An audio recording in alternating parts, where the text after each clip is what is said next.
Brittany Dawn Davis. This is Brittany Dawn. She's a 31-year-old influencer based in Texas. We are going to be talking about Brittany Dawn. Photos and videos helped her turn working out into a business. Brittany Dawn, once one of the top fitness influencers on Instagram. With this constant radiant smile on her face. Like, you just give off this great vibe. You're giving us what seems to be raw truths of like your whole life, and I think it brings people in and they're super into it. A seemingly genuine person interested in helping other women achieve their fitness and health goals. Brittany's content from around this time was based predominantly on her fitness journey. She lost about 40 to 50 pounds, and that is an accomplishment. She would post pictures of herself in cutout jean shorts and sports bras. There wasn't really anything too special about those early days. I mean, what could possibly go wrong? But in just a few days, the story of Brittany Dawn Fitness went from inspiration to public humiliation. Brittany Dawn facing new legal trouble. The TikTok star is being sued by the state of Texas. The Texas Attorney General's office filed a deceptive business practice suit against Davis, claiming she scammed thousands of clients. Finally, we are going to be witnessing the Brittany Dawn versus Texas trial, which, oh wow, it is a lot. Whatever she did that seemed genuine and honest on the outside was actually driven by a desire for clout, endless greed, and a constant need for validation and attention. It was revealed that not only was her apology video monetized, but it was attached to affiliate links, meaning her apology was sponsored, making her some sweet, sexy apology cash. She has not been authentic. She has not truly apologized since the beginning. All these different vacations she's going on, all these different products she's buying. Rented on a Land Rover. She goes to Hawaii. She goes to California often. She gets to do all these lavish things because of our money that's providing her with her lifestyle. In the last few weeks, I wanted to put together that puzzle that was able to rip off so many and led to her lawsuit in the month of June 2023. But the more I researched, the more I realized how deep and horrifying this story actually was.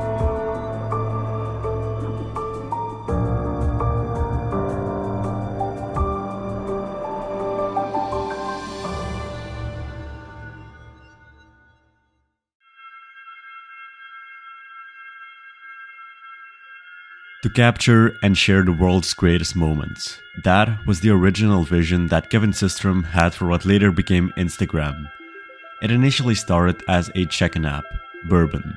You would essentially share photos of the places you went to as a sort of daily check-in for other people.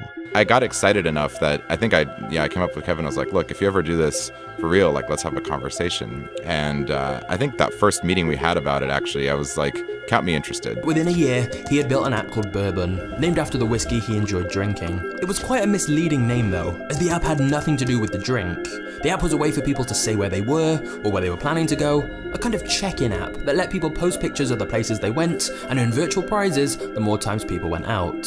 If you're thinking that sounds a little confusing, that's exactly what everyone else was thinking too. Now, Bourbon was a check-in app with the photo sharing feature where you would go to a bar or a restaurant and you would take a picture of when you're there, and it would kind of be like, hey guys, I was here and this is the picture that I took. Bourbon was a bizarre concoction of different features, with an unappealing brown and red design, and a mobile website that didn't even work that well.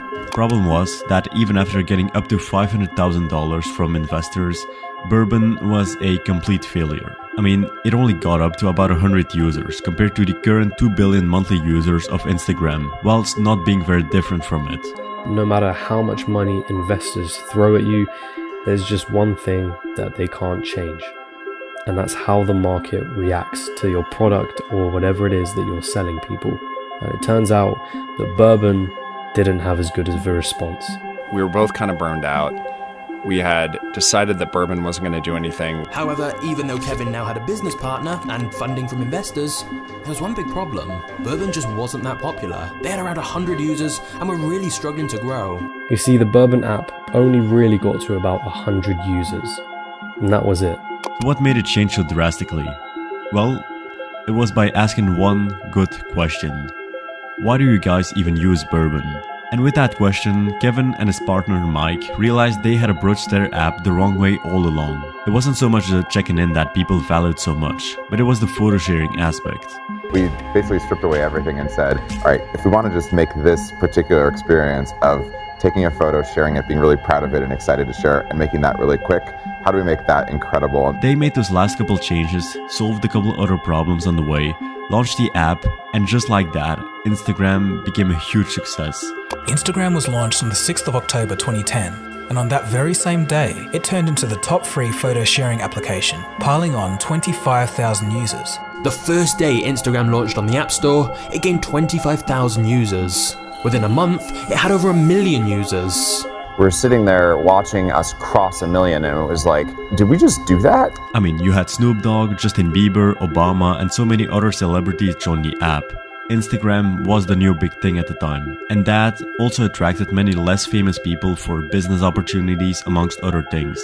My faceless Instagram accounts have generated over $500,000 in passive income. Today's video is all about how you can make money on Instagram. So today I decided to make a video going through the most important things that you guys need to know if you want to start making money on Instagram. What's up you guys, Jason Wardrop here, and in today's video I'm going to show you how to make money on Instagram even if you have no following, no experience, and how you can consistently make $300 per day. So in this video, I'm going over how to make $100 per day or more using Instagram Reels. And like that, we arrive at Brittany Dawn Davis. 28th of September 2014. 4 years after the initial launch, Brittany posted her first ever Instagram post. It was quite basic influencer stuff. I mean, you had transformation photos, motivational captions, photos of her preparing for a show, some diet and training advice.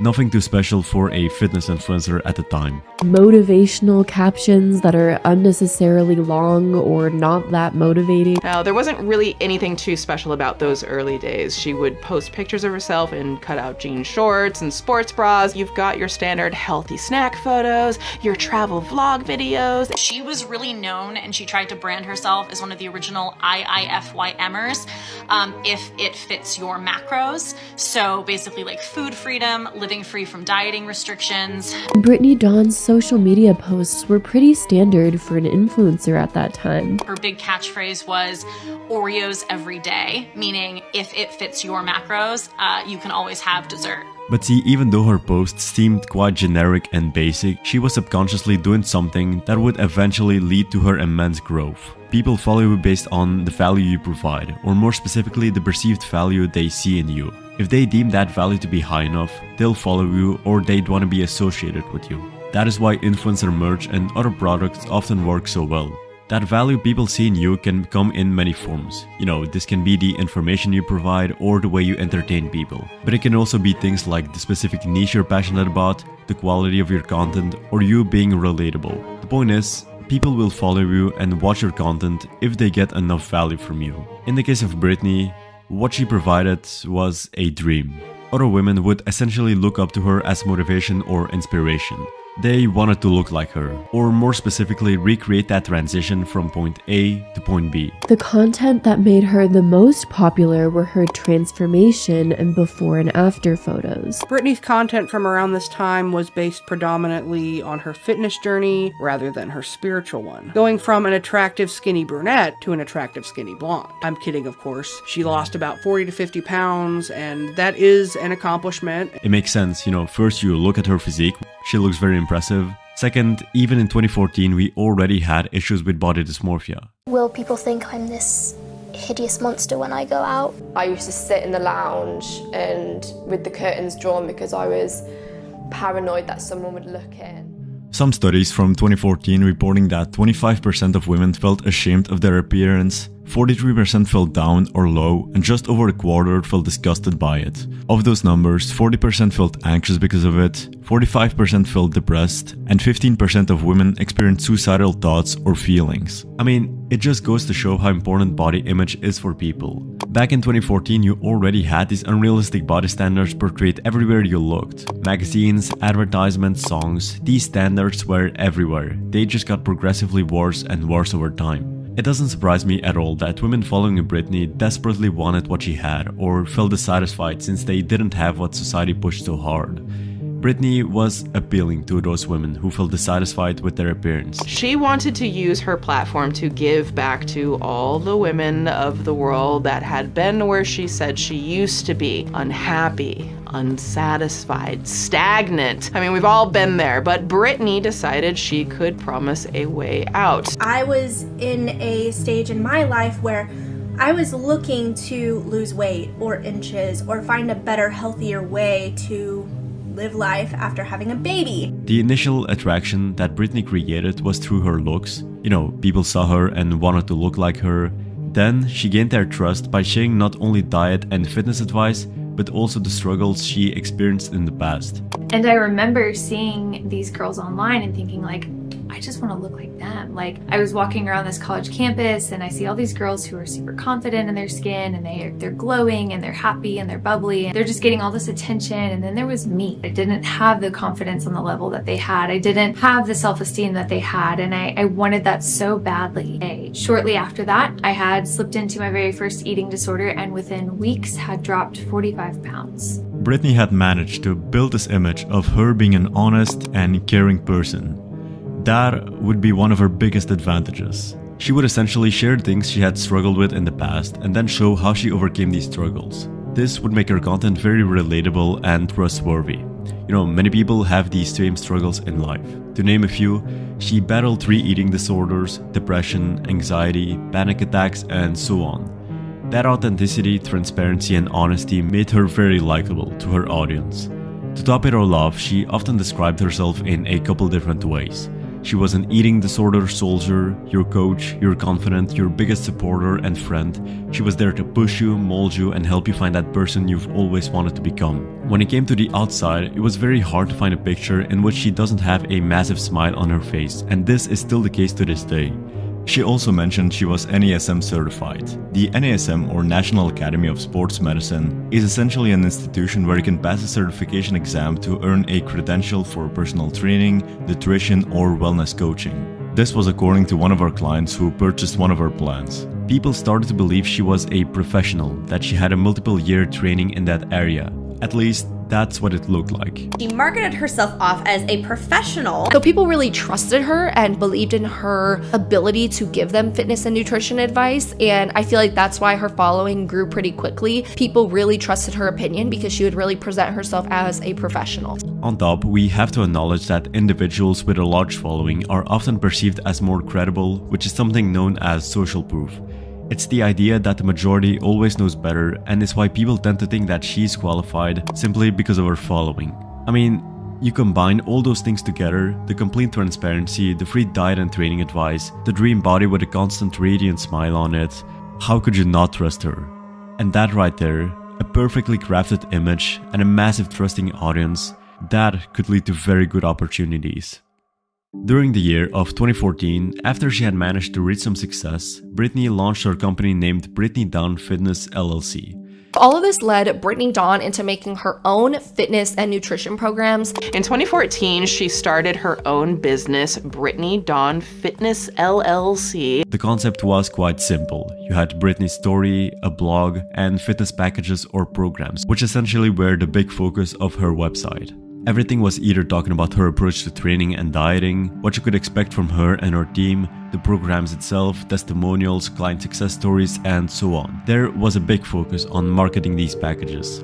When you look at the packages themselves, when she launched her company, they could range from $92 up to $500 for individualized programs, meaning that each and every program would be different. With this, she was offering an opportunity where she would essentially have some more one-on-one, she would give a personalized meal plan, workout plan, and she was going to essentially get you to the spot that you wanted to be. Some of these plans promised weekly check-ins with Brittany herself, so she could check in and see how you're doing, maybe even adjust your plan if you're not making enough progress. Number 1, a personalized macro plan, a 90-day workout, 90 days of recalculation, which made people believe that they were getting personalized fitness plans. Then she would also state that paying this much, they would get access to weekly email check-ins, private team groups, food guides, and supplement recommendations. Brittany Dawn would promote her programs as personalized macro and personalized fitness plans for each person who purchased the plan. plans. People could essentially buy the program of their choice, send their requirements, goals, personal needs, and so on to Brittany and her team, and they would in return get a personalized program for whatever period they paid for. These programs can be very beneficial for people suffering from certain allergies or having other medical conditions or needs. And as much as these programs can seem expensive at first, you need to remember that personalized plans take a lot of time to make. I mean, you have to take into account every personal need of a person, their specific goal, and you have to create an individualized plan for the next couple months whilst keeping contact with them to make sure they achieve whatever their goal was. These plans aren't that expensive when you actually think about the amount of effort that has to get into it. You know, even with our current culture kind of demonizing expensive online courses or online courses in general, I don't believe there's anything wrong with selling them, as long as you deliver. A problem started to appear. People started coming out saying that they didn't get what they were promised. You know, they noticed that the plans they received didn't match their specific needs and requests. But then I wasn't really like for sure that this was working, honestly, because I felt like my protein was really high, carbs were extremely high. They're not custom, like we're paying extra fees to have our macros done. As time went on, Brittany's clients were slowly starting to realize that her programs were not personalized at all. Complaints of Brittany Dawn Fitness not providing services that were paid for began to emerge in 2015. Our systems are not personalized. Those first complaints were only the beginning of a much larger wave. Yelp and BBB, or Better Business Bureau, were one of the first sites amongst many others where complaints started to pile up. That was for the first couple years.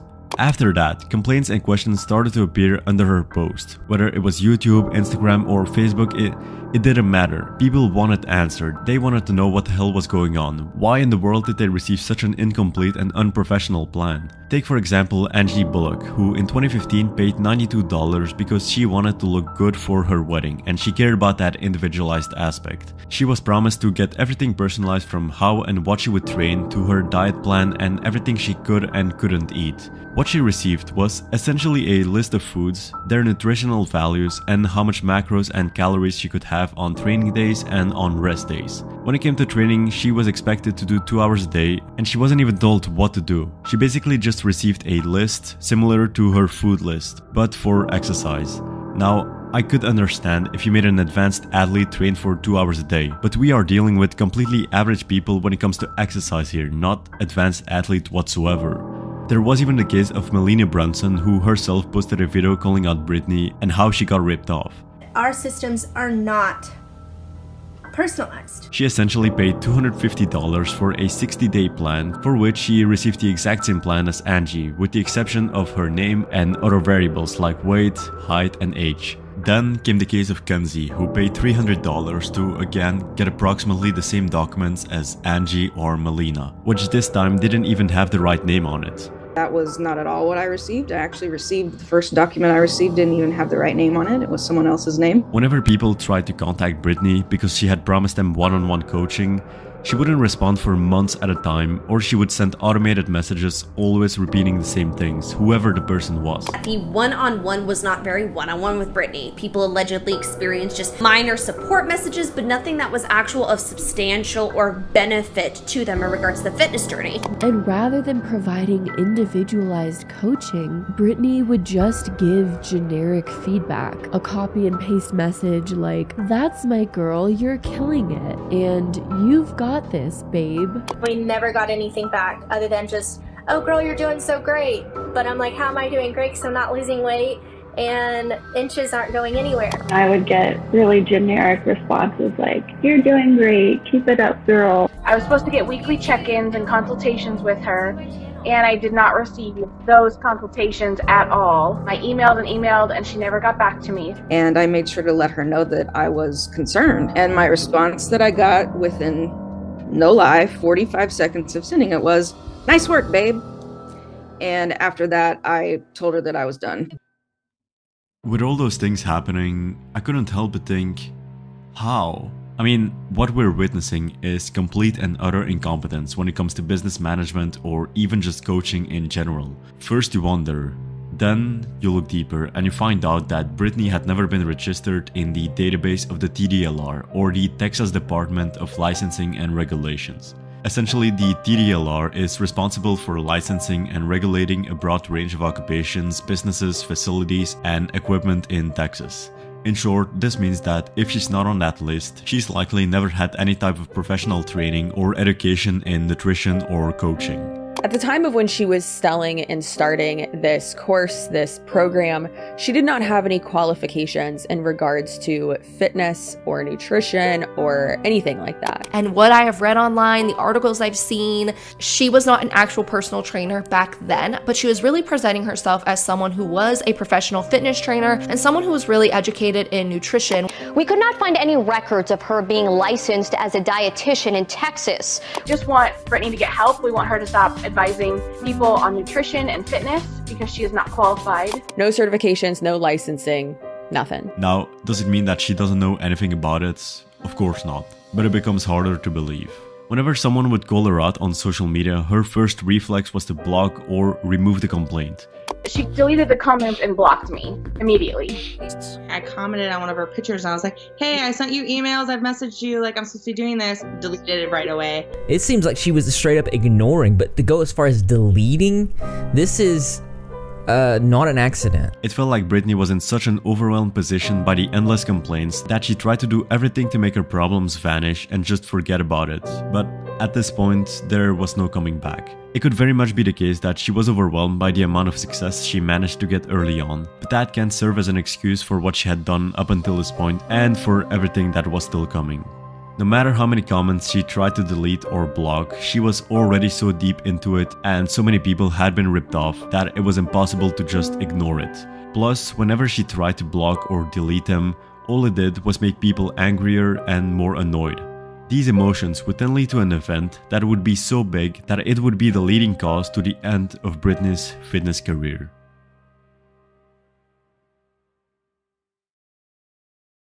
During the year of 2018, something would start to form. People started to get more and more annoyed. Remember, she had been ignoring customers for months, complaints already started to appear in 2015, she wasn't providing what people asked for, and so on. People started to come together and eventually formed the now deleted Facebook group Brittany Dawn Fitness Complaints. There are nearly 4,000 members of a Facebook group, Brittany Dawn Fitness Complaint. 5,000 women who say they are victims have formed a Facebook group, Brittany Dawn Fitness Complaints. At the time I joined, it was about 200 people. I think it's up to 4,500. Now, while Angie was uncovering all these horror stories, bless her, the rest of the world was catching on to Brittany Dawn's grift. What's been going on is that there's been a group of people, women in particular, that have come together and I think have compared their programs, compared their macros, and basically it sums up to show that our systems are not personalized. There were even support groups on Instagram and Facebook, shout out to the ladies, that were kind of banding together trying to figure out what to do about their loss of money. Since they were all in the same Facebook group, it quickly became apparent that they were all working the same exact, quote, individualized workout program. Turns out all of their programs were allegedly identical. Everything that they were given was not customized as they were promoted, and it was false advertising, which is very misleading and sad. This was essentially a private group where only women who claimed they had been scammed by Brittany could enter. In a couple months, that group had grown to more than 5,000 members. When I hear that number, 5,000, there's two questions that come into my mind. First of all, 5,000 is a lot of sales, and this is without taking into consideration everyone else who didn't join the group. Realistically, we can expect that number to be a lot bigger. Second, consider that she was able to upset 5,000 people, which is a big percentage of her total sales. In this group, complaints would get posted one after another, explaining a similar story every time. They would receive a few documents discussing different foods, nutritional values, and exercise volume. When it came to feedback from Brittany, it was non-existent or an automated response.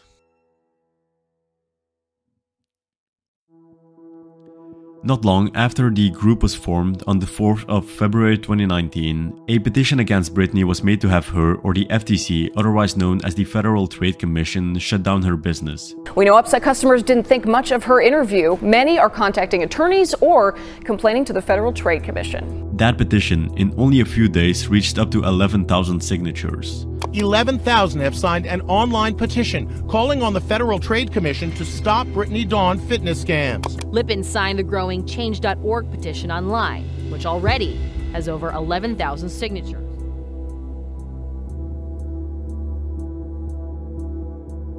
Only one day after, Cassidy Campbell released a video confronting Brittany at a fitness expo. Excuse me, I have a question. Yeah. You look familiar.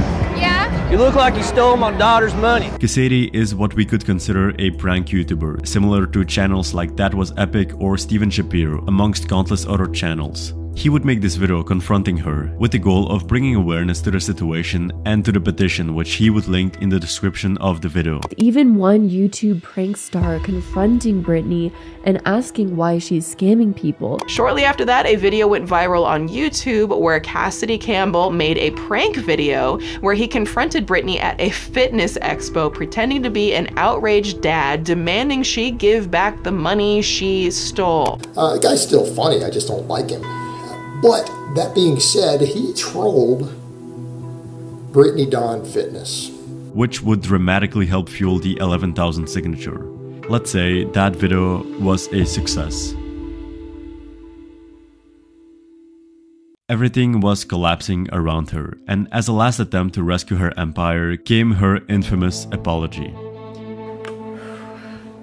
Hey guys, there's some things on the surface that have come to fruition that need to be addressed, and so I'm here to do that, and I'm here to put everything to rest once and for all. Right after Cassidy Campbell called her out in person, she responded by not only doing her makeup, dolling everything up, doing a professional thumbnail, having excessive amounts of noise in the background. I can literally hear the zippers smacking against the drum, very clearly. She read her apology from her phone.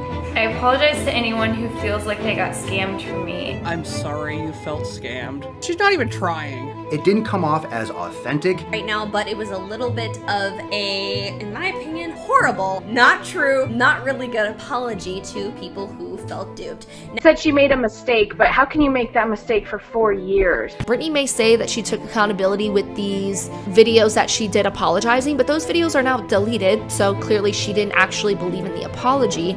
To blame it on being naive and young is a complete cop-out.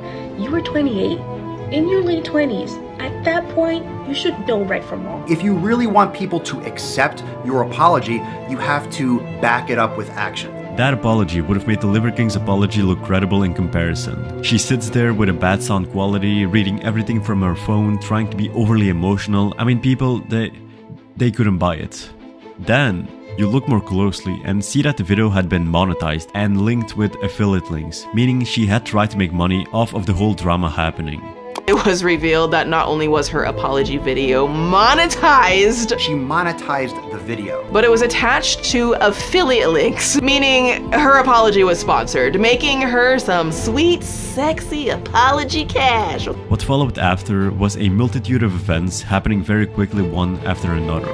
Over the span of 1 week, from the 12th to the 19th of February 2019, most local and national news outlets had covered the story about Brittany and all of the thousands of complaints. I mean, we're talking Good Morning America, CBS Texas, Inside Edition, WFAA. Well, a Dallas lifestyle blogger accused of scamming clients now has the attention of the Texas Attorney General. A legal backlash against an Instagram fitness influencer accused of scamming clients across the country. One fitness coach and influencer from Dallas with hundreds of thousands of followers is under fire now after some of her online clients say they were scammed. As well as countless influencers bringing attention to the drama. You've probably heard the news. She had been scamming people out of their money. People had been paying her hundreds and hundreds of dollars. I feel like you would have some sense of reality with the amount of influence and reach that you had to know that you could not individually talk to all hundreds of thousands of people. And Brittany appearing one last time on national TV. I'm basically going through uncharted territory, and I'm doing the best that I can to the best of my ability. I'm using this as a tool to learn and to grow as a professional and to move forward. It felt as though all the attention was brought on Brittany, and everything she had tried so hard to hide was finally brought to light. she had no other choice than to refund people at this point. I mean, there was too much pressure against her. As people asked for their refunds, they realized that Brittany wasn't exactly refunding their money. It was either a partial refund due to the nature of the product without specifically explaining why it was only a partial refund, or she would give full refunds if people signed an NDA, a non-disclosure agreement. Or people said that they didn't get full refunds allegedly, and if anything, some of them were allegedly approached with asking to sign an NDA so that way they wouldn't speak anymore, which again is very misleading and problematic to me, how you would try and use your influence to scare someone to sign an NDA after you messed up. Not every refund was a full refund. Sometimes they were half a refund. Some of the women asking for a refund were asked to sign an NDA. Some people received refunds, some claim to have been ghosted altogether when they confronted her. Others have actually claimed that they were pressured to sign NDAs. Some women unhappy with her program, posting screenshots of emails from Brittany Dawn, some showing refunds, the amounts varying from $50 to full refunds if they sign an NDA, but many saying they never heard from her at all. An NDA, or non-disclosure agreement, is a legally binding contract that establishes a confidential relationship. The parties signing the agreement agree that sensitive information they may obtain will not be available to any others. In other words, people who sign a non-disclosure agreement know information or will get access to sensitive information that cannot be shared publicly and has to remain private. For example, NDAs are often signed by actors, filmmakers, business people, and so on. An actor cannot share information about a movie before the official release. Whenever someone breaks that NDA, they can legally get sued. The point is, NDAs are mostly signed by high-level people and is quite common practice at those high levels, not when it comes to getting a refund from a fitness influencer. You know who shouldn't be making you sign an NDA? Anyone who owes you a damn refund, and definitely not a fitness influencer. Trying to prevent someone and shush someone from giving a bad review essentially is very wrong, and clearly trying to prevent someone from sharing that is not going to work well. What she should have done was issued a full 100% refund to anyone who requested it and could provide proof that they actually purchased anything. What Brittany had done up until this point, besides easily making over $1 million with her company Brittany Dawn Fitness LLC, was the consequences she had caused on the women buying her plans. Fitness and nutrition, as I said, is not a one-size-fits-all. Everyone's body is different, especially, like I said, when it comes to our problem areas and what we can and cannot eat and our physical limitations. I wanted to do it in a slow and healthy way. I was feeling terrible the first week. She was consuming less than a child would each day. She now says she regrets that decision. It was terrible, mind-blowing advice, dangerous advice. Remember the documents from before that made people train for 2 hours a day whilst going on what seems to be a starvation diet. Take for example Corey Riley, which had her current eating disorder become even worse. It set me back. It actually pushed me back into my eating disorder. Or maybe even the worst case of all being Kelly Evans, who was severely undernourished. She was consuming less than a child would each day. She now says she regrets that decision. It was terrible, mind-blowing advice, dangerous advice. These were only a fraction of women publicly broadcasting their experience, but we have no clue over the potential tens of thousands of other women and men. We could be talking about loss of money that could have been very valuable, dangerous health issues, or even deaths with the amount of overtraining. This isn't only a money issue. This could have been very threatening to many people's lives. It really is buyer beware, and clearly that can be super dangerous for a lot of vulnerable folks. It's more than just a ripoff. This could be life and death. Now, I know what you're thinking. When does she pay for her mistakes? Surely she's gonna pay back. Surely there's gonna be justice. Surely. But that's when you're wrong, because she doesn't pay for it. See, even though everyone talked about her and exposed her, she wasn't suffering any real legal consequences. All she really experienced was the fact that she couldn't sell anything anymore to that specific audience that was into health and fitness. But that is solvable by changing audiences. That she did very well. During the month of November 2019, approximately 9 months after the scandal, Brittany came back to YouTube with a completely different message. What exactly happened during that period is still unknown, besides some rumors about her dating a lot of different men and her still trying to upload fitness content, but very inconsistently. For the rest of 2019, Brittany still tried to post some fitness-related content, but finally realizes she's not going to be accepted by that community again. So obviously she can't really do the fitness influencer thing anymore. On the 28th of November 2019, she posted a video titled "Things Are Changing, My Identity." Basically, she goes over how fitness isn't something she feels close to anymore, and instead she found God and spirituality. Fitness and health are no longer my identity. My identity is in Christ. She said she felt that her identity is in Christ, and all of her social media profiles changed to completely focus on Christian content. Then she decided to become a Christian on TikTok, Instagram, YouTube. All of a sudden, her social media became all about her religion. That essentially became her new niche. Speak the word of God and promote Christianity as much as possible. Now, I'm not religious and I'm not going to pretend to understand a lot about it, but I do understand that some people find God at a certain time in their lives with the right timing and the right conditions. But it just feels odd when it comes to Brittany. You know, due to her past, many were skeptical about her change in identity. One of the reasons many felt skeptical was due to her sudden change to a completely different niche, because it wasn't like she slowly transitioned into religion. No, she went all in from the start. I mean, she suddenly out of nowhere started having very strong beliefs about witchcraft, demons, and God. We cannot live a holy, blameless, spotless life. That's why we need Jesus. That's why we need the gospel. The only form of perfection on this earth is Jesus Christ himself. She started portraying herself as this devoted Christian, dedicated to fight the evil and satanic forces in our modern world, and dedicated to help anyone find happiness and health in life.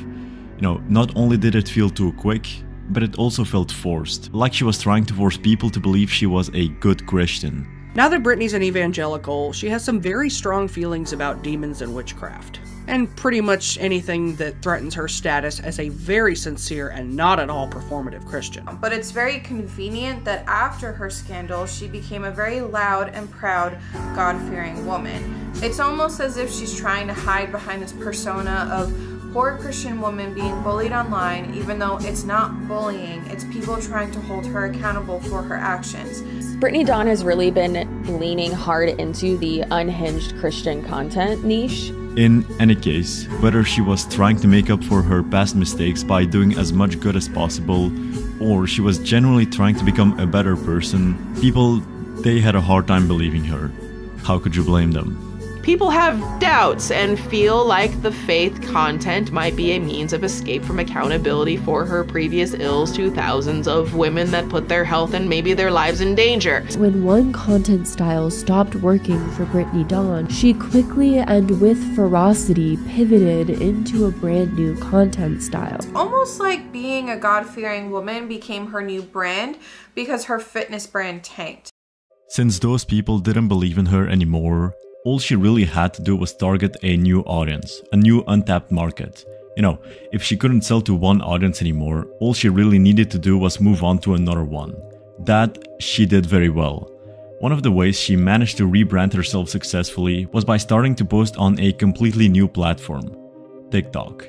Since her first post on TikTok would come on the 19th of December 2019, about 10 months after the scandal, most of her new followers would never get to know what happened before. They would be into the new Brittany, the repackaged Brittany. She was essentially targeting the hardcore Christian audience by portraying herself as this extreme Christian. This, in a sense, was the perfect rebrand. One side of her audience never got to know about her past, whilst the other side believed that everyone could be forgiven no matter their past mistakes. That part of her audience didn't view her scam as a bad thing. In fact, it was the opposite. They saw her past as her testimony, as a good thing that made her find God in the process. As much as I believe that she has become a Christian, she could perfectly use this to her advantage, where she could escape accountability for her past mistakes and start over again. A very big part of most religions, in fact, is forgiveness and, by extension, acceptance. And this would have been the opportunity of a lifetime. She decided to start doing like Christian influencer stuff on, you know, social media. So everybody will be like, okay, well, we can't judge her. Like, we can't call her out for scamming people out of thousands of dollars because she's a Christian now. So like, we can't do that, which was her goal. She doesn't want people to call her out. And the thing is about people like Brittany Dawn is that they'll use Christianity as a shield, as an armor, to not take accountability for the consequences of their own actions. In my opinion, I think she's used religion as a way to shield her from the hate she was receiving online instead of just taking responsibility for her actions. See, Brittany wasn't as hardcore of a Christian as she tried to make it look like. People who were skeptical due to the sudden rebrand, they were right. Brittany hadn't changed at all. She was still the exact same person with the same insecurities and needs. All she did was repackage herself and put on a new mask. But this facade can only last for so long until the cracks start to show. When you want to see if someone has truly changed, you need to look past their words and analyze someone's actions. And for Brittany, from the start, some things seemed off. She wasn't exactly acting the way a good Christian would. You know, even though she went through a modesty change, we could still see her wearing revealing clothing or make out with her boyfriend before marriage. And I'm not suggesting that those things in themselves are bad. They're not. But it's when you show and tell people how good of a Christian you are and your actions don't match it, that is when it becomes a problem.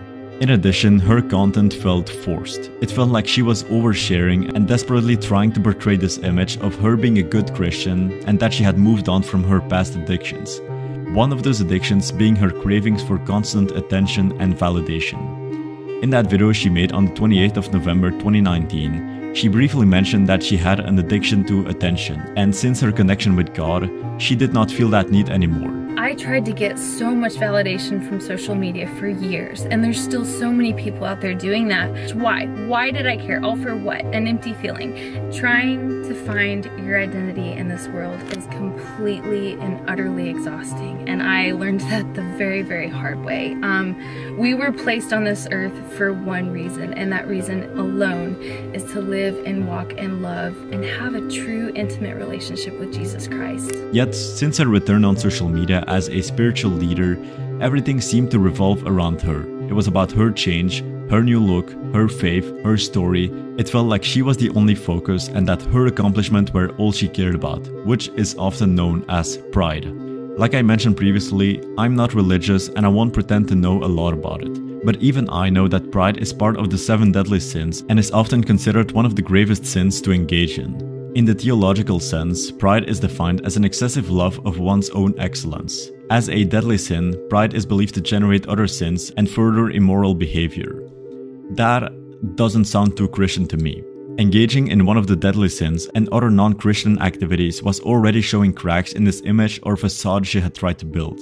Yet months later, she would commit another deadly sin, and it would perhaps confirm that Brittany was playing into this character from the start and that everything she truly cared about was About 13 months after her identity change, in January 2021, Brittany released an event. Essentially, it was a sort of spiritual retreat or spiritual camp, however you want to call it, for people to join and spend a period of time with Brittany. You know, you come in, you spend a couple days there, and you often have a list of activities planned in advance by the organizer. She Lives Freed can be a little confusing to talk about. So it's both an organization run by Brittany that's a registered nonprofit, which means it doesn't pay taxes, and it's also an event Brittany throws from time to time. And the organization is a team of around 14 women, and they organize the She Lives Freed events, which are billed as women faith retreats. They apparently have seminars and speakers come for these retreats that are usually one day that she has people pay for. Dawn actually has a little bit of a business called She Is Freed. Right out the gates, I do not trust that in the slightest, nor do I trust how that would be a good thing. When you take a closer look at this retreat, you find out that costs range from $125 to $600 for every person joining. Brittany makes a whole lot of money from these, okay? She has her own retreats that are very expensive. It's called She Lives Freed. This is a social space in Fort Worth, Texas, and it's $125. It covers entry and and dinner, and they will have vendor booths, so you have to bring some cash so you can buy more things pretty much. For her one-day conference back in April 2022, Brittany charged $125 per person, non-refundable. This budget ticket, if you will, apparently gets you entry and a single glass of water. I personally believe that she's preying on religious individuals to purchase from her and be involved because they want to be around like-minded religious people. Now, some of the more expensive She Lives Freed packages run a whopping $600 per ticket. Right. The $650 fee does not include hotel or food, so it's just $650 for her car payment. And that right there confirmed what skeptics were afraid of. See, she wasn't only craving attention, but money also. And making money, or more specifically building wealth or greed, is not viewed favorably upon in religion, and as what appears to be a hardcore Christian, she should be aware of that. Yet she still heavily monetizes an audience which she isn't even fully alike. She may try to trick her newly built audience and trick herself into believing that she truly changed and that her old desires had been erased by the Lord himself, but as we all know, actions speak louder than words, and her actions are far from matching the things she says. All she essentially did was move from one audience who completely rejected her to another who was very forgiving of her past, which she could then use for her desires for clout, greed, and validation and attention all over again. In the near future, those desires would be confirmed again and again, event after event. During the year of 2021, Brittany married her second husband, Jordan Nelson. He is this Chad-looking guy, tall, big beard, arm tattoos, and so on. At this point, Brittany had built this reputation of someone who scammed people for money and who most likely consciously or subconsciously cared about the attention she could get. Jordan eventually became a subject of interest, mainly being about who was this guy really. One of the things that came up frequently with the search is Jordan's past as a police officer. Accusations were being made about him beating up a black man, which would ultimately lead him to get fired from the police force. Out of nowhere, Officer Jordan Nelson, Brittany's now husband, with no warning, forcefully grabbed one of Joshua's arms, kicked his legs out from under him, and violently dropped Joshua to the ground, smashing his face into the concrete. Her now husband was a former Kansas City police officer who was fired for basically assaulting the shit out of a black man for doing absolutely nothing. The things her husband did in the past and got fired from his job as a police officer? The reason Jordan Nelson is no longer a cop is because the story made national news. This is Brittany's calm, honorable, wonderful husband. But he would later deny these accusations and say that he never did those things. He was high on drugs, didn't listen to the verbal commands that I gave him. He was taken into custody in a way that we were taught in the academy. He filed a lawsuit against me, and after I had left the police department, that's another thing that the trolls on the internet just love to throw up. I wasn't fired. I left in 2016. I wasn't sued until 2018. Whether those accusations are false or not, it's not something that sparks my interest. What I am more interested in are the events that would involve both Brittany and Jordan and would further prove Brittany's false image as a hardcore Christian. At the start of April 2021, Brittany and Jordan found a man named James. At that time, he was homeless, and after they met him at a church, they set out to help him, and in the meanwhile record and post the whole journey. Recently, in 2021, Brittany, Jordan, and their friend who goes by the Instagram name Daddy Hustler, befriended and were trying to help a homeless man named James. So back in 2021, Brittany adopted, abducted, trafficked a homeless man who she's posted about all over her Instagram, all over her TikTok. So this is James. James went to Brittany's church and he donated his last like 15 cents to the church, which is really sweet. They would essentially launch this GoFundMe so people could donate money to help out James. What eventually happened with this money is still unknown to this day. See, Brittany and Jordan managed to raise more than $25,000. With that money, they were supposed to support James for a while and eventually donate it to James or his close relatives. Brittany and her husband set up a GoFundMe account claiming that they're going to help this man get drug and alcohol rehabilitation at an inpatient facility in, I believe, Ohio.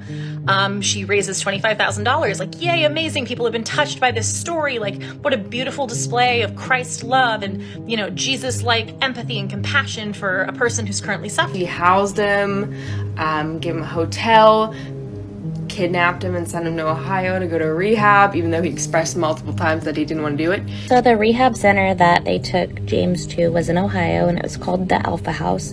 And this is directly from their website. It says the program is free to you. This is a free, like, facility. It doesn't cost anything.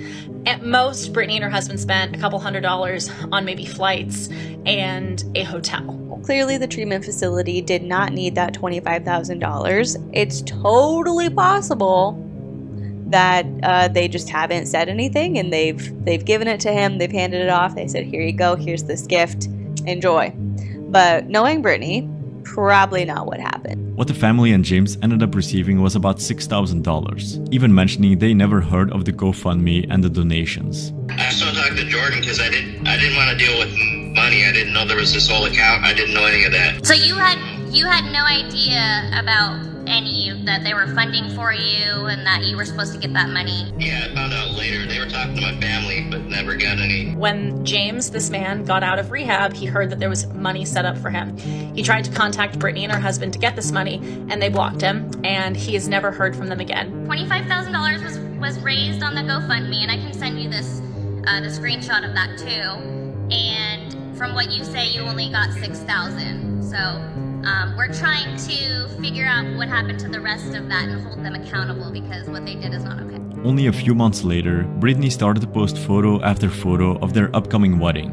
Rumors started to appear and said that that money they raised had been used to fund their expensive wedding. A couple months later, Brittany and her husband booked expensive wedding venues and threw a lavish yet deeply tacky wedding.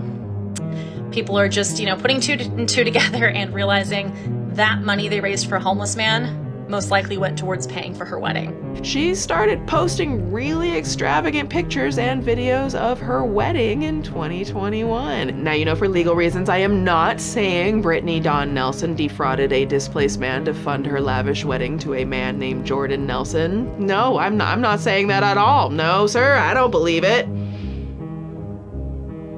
Now, we'll never know whether those rumors are true or not, but that money disappeared and never went either to him or his family.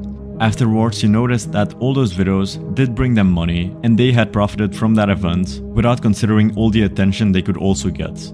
Not only did you keep the $25,000 you raised from James, but you also used him for content. Brittany Dawn's out here using homeless people as Instagram content. When they were posting about him, it really seemed to be more about how Jesus is working and helping this man, seeming to be more of a show about how great people they are instead of it being truly altruistic. And on top of that, how much did you profit off of content featuring James? Pride and greed. Once again. Another example happened a few months later.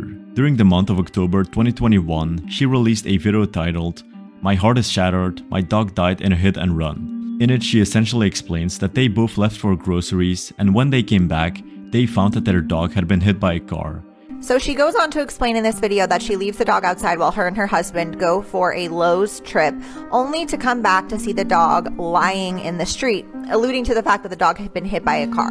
Dawn said that although she worked as a veterinarian technician for 5 years, she couldn't bear to see her pet in that state. One of her dogs did get out of her backyard while she wasn't home and was hit by a car. While that is absolutely tragic, and of course, unfortunately, sometimes these things happen to people, their dogs get out, of course, it's not the dog's fault. Accidents happen.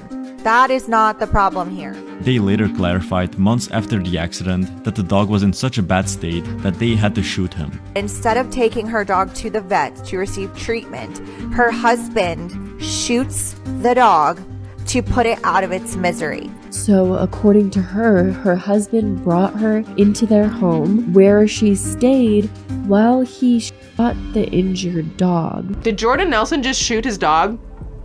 The answer is yes. Yes, he did. Most people's concern was how she turned this accident into a video she would post only one day after the accident occurred. You know, think about it. Imagine one of your pets died, let's take your dog or cat for example. Would you keep it to yourself or would you go and broadcast the story to the whole world? Be honest. It wouldn't help that same video was monetized and again linked with affiliate links. And another said that they couldn't believe Brittany made a video the same day and monetized it. Another Twitter user noted that Dawn made this video the same day her dog died and then monetized it, which again is just weird influencer behavior. Why would you make a video on this and monetize on the fact that your husband killed your dog? Greed and pride again.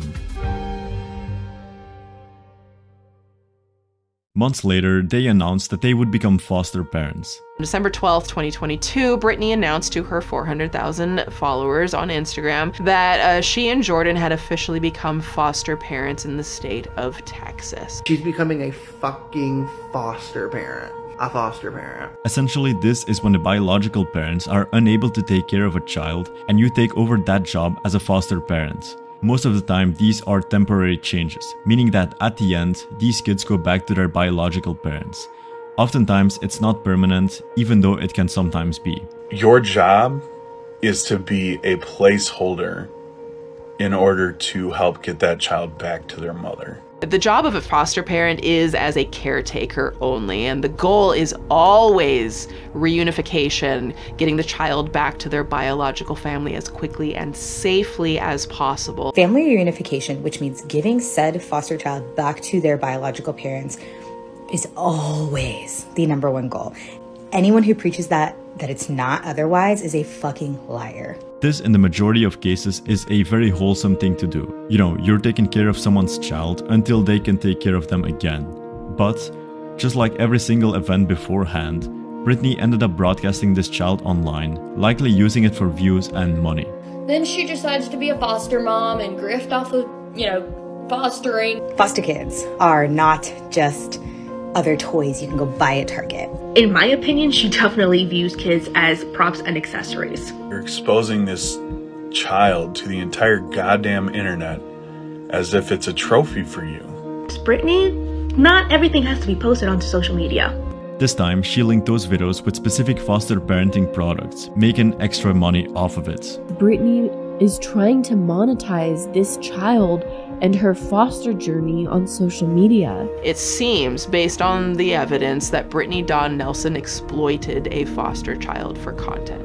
She has monetized the heck out of a very traumatic and sad situation that this child's going through. When I see foster parents like this, I am so fucking infuriated. Especially when you are performatively showing this child all over the fucking internet. Now, understand that none of the good deeds she had done or the events that had happened had to be posted online. Whether it was helping out James, talking about her dog, or becoming foster parents. She could have very much done it in private if she truly cared about the good of humanity. Can't you do good things without posting it to social media? Anytime that something like this happens in her life, she monetizes off of it.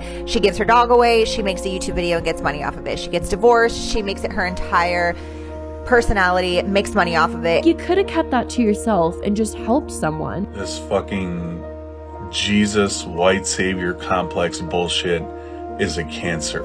I'd call what Brittany did, documenting all the charitable things she's doing, performative goodness. At no point did she need to share those things with everyone. You know, any good Christian or just person in general knows that you don't need to broadcast your faith or your good deeds online in order to be a good person. In fact, it often portrays the exact opposite.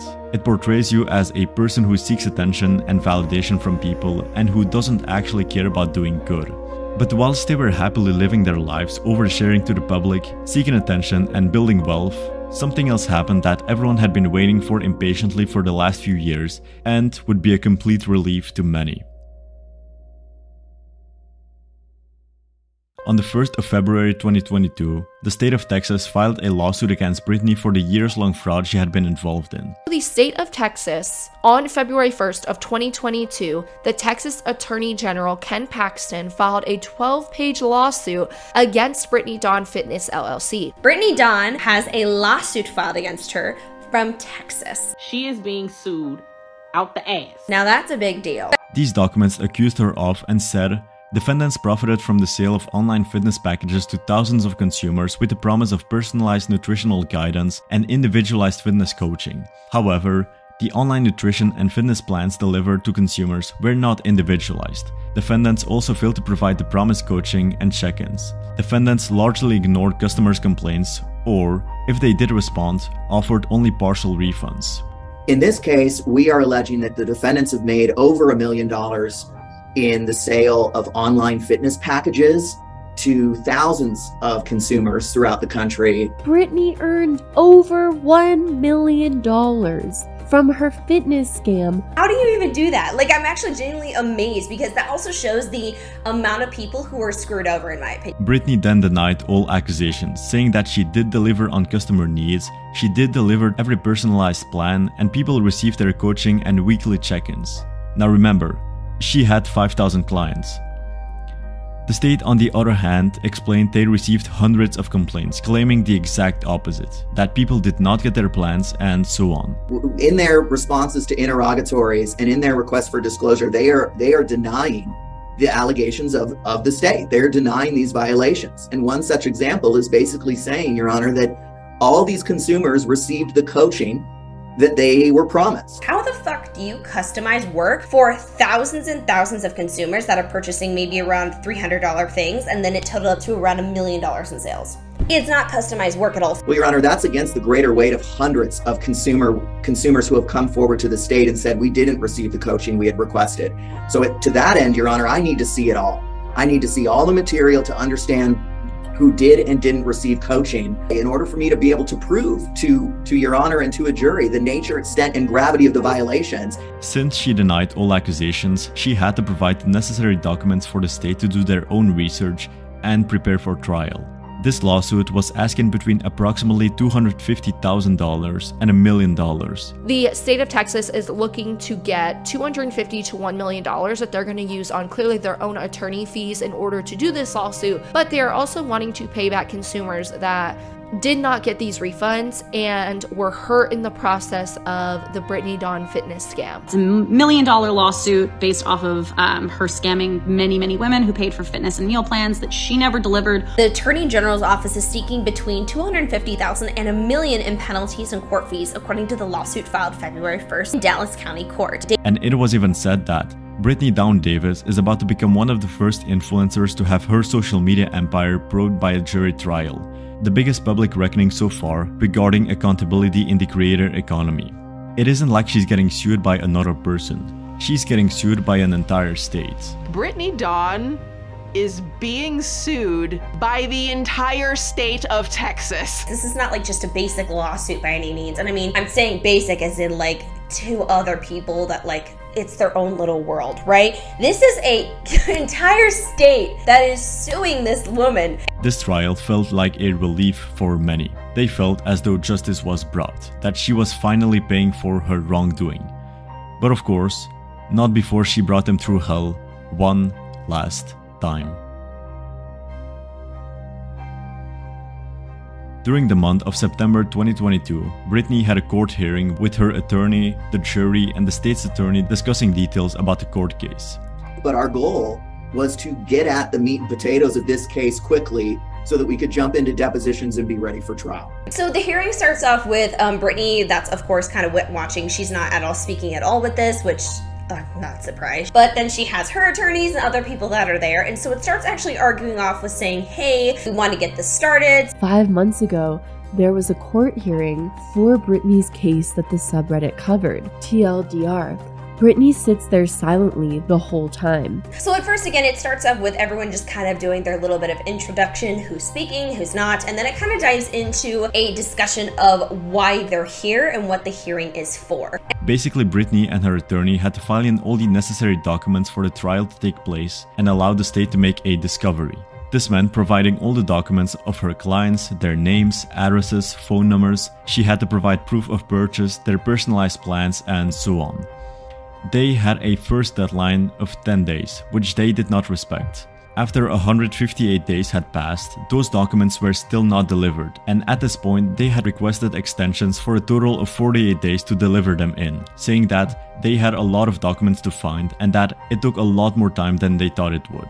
Hilarious to me how she has enough time to block me, for example, and complain on the internet about people dragging her for saying that she's a fucking scammer, in my opinion, but she doesn't have enough time to organize the data. Would ask that you provide a firm deadline to provide complete and verified responses. And in our motion, we set 10 days on something that's already been 158 days in the making. When they're requesting for certain paperwork and documents to be turned in, apparently Brittany Dawn is actually not doing a very good job of that. Now, defendant's attorney requested and plaintiff granted 4 extensions for a total of an additional 48 days to respond to this discovery. Again, acknowledging that it was a comprehensive amount of material we were requesting.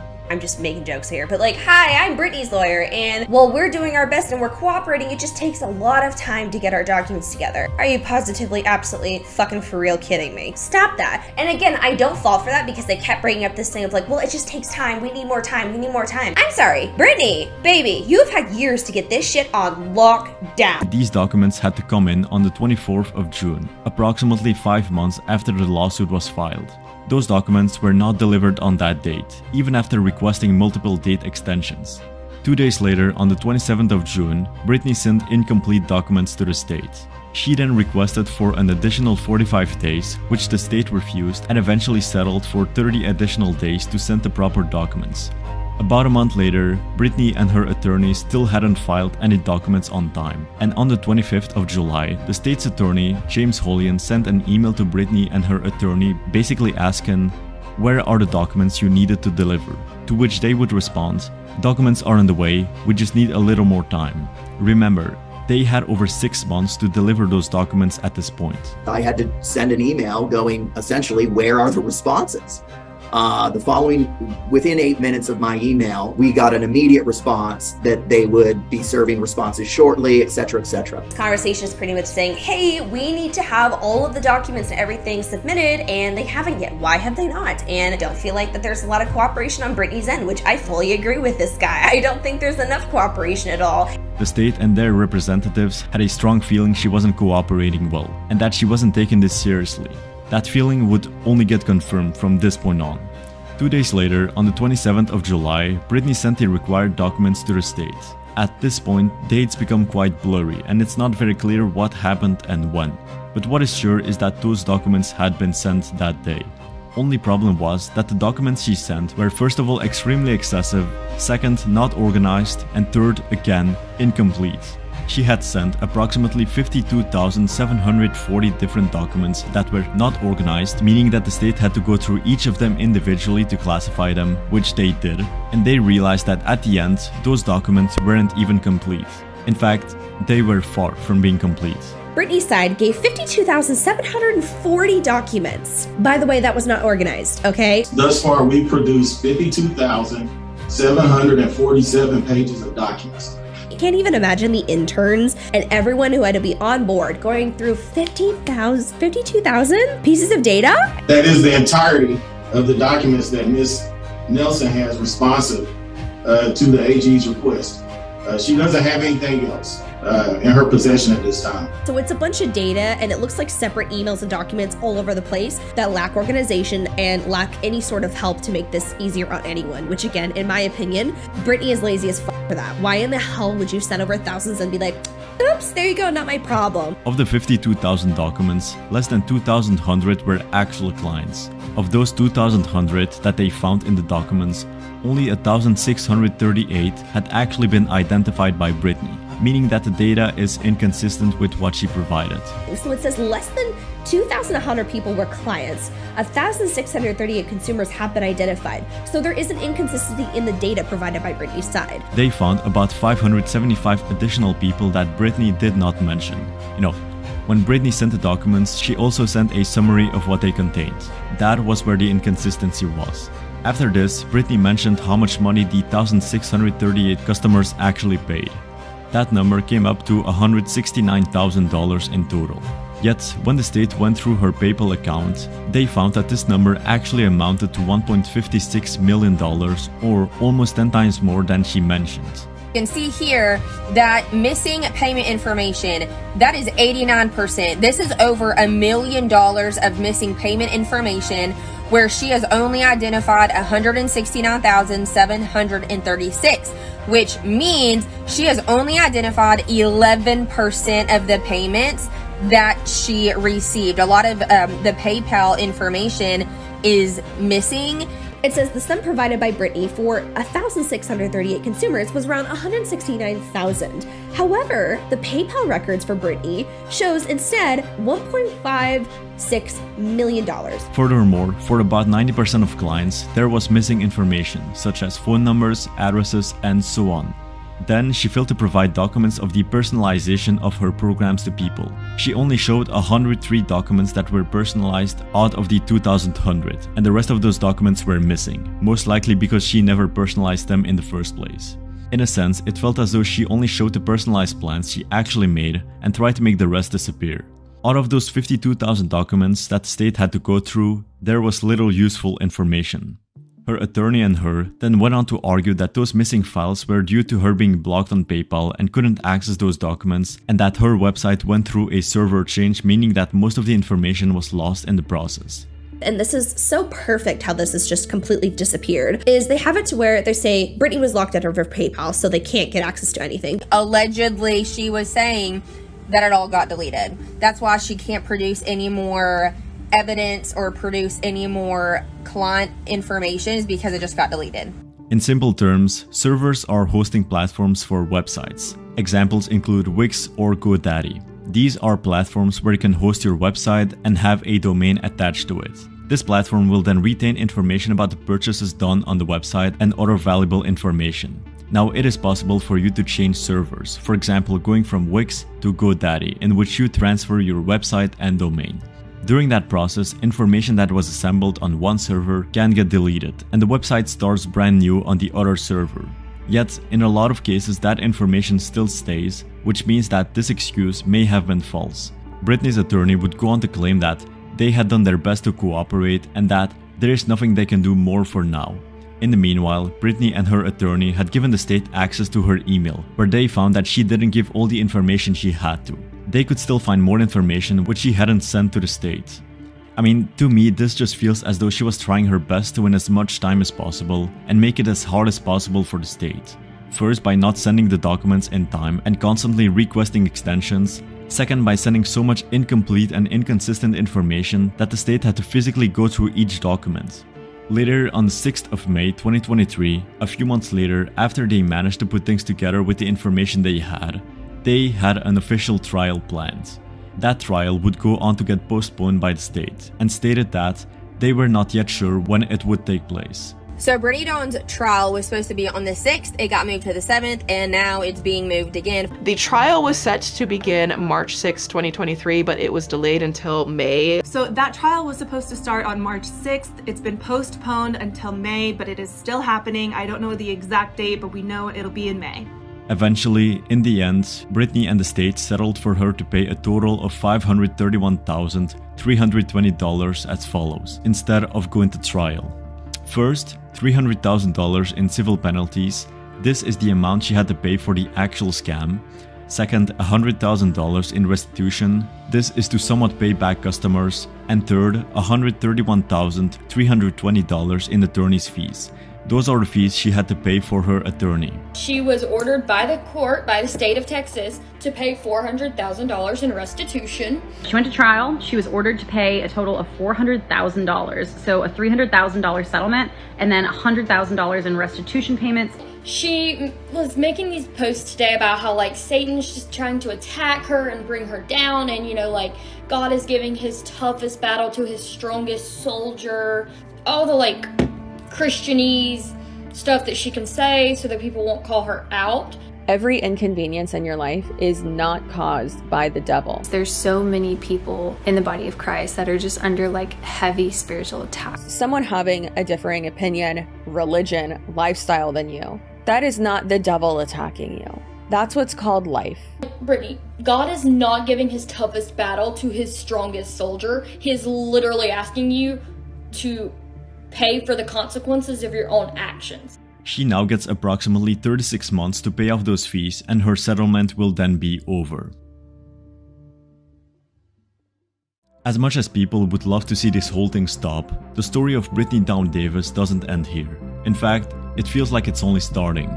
Brittany is only growing more and more day by day with her now Christian content. Whether it's YouTube, Instagram or TikTok, her content is getting more traction, her spiritual retreats are getting more and more popular, and she still puts affiliate links everywhere she can, whilst feeding her need for greed and validation. In the end, I'll never truly know what her intentions were and if what she said was truthful or not. Has she done horrible things? Yes. Did she mean to help women? Honestly, I don't know. Now, before you leave, I'm gonna need your help because obviously I can't live off of YouTube alone. So, since I'm super original, I will start a Patreon like everybody else. So obviously this is gonna be more of a support system for me as a creator. You'll obviously get things in return like monthly Q&As, early access to new videos. If you want, you can even get your name in the end credits of each video, and you'll kinda get to decide which videos I'm gonna be posting next, and you'll be able to give out ideas for upcoming videos. You'll basically get a bunch of things, but understand that this is more of a support system for me as a creator. So if you want to join this, it is going to be the first link in the description.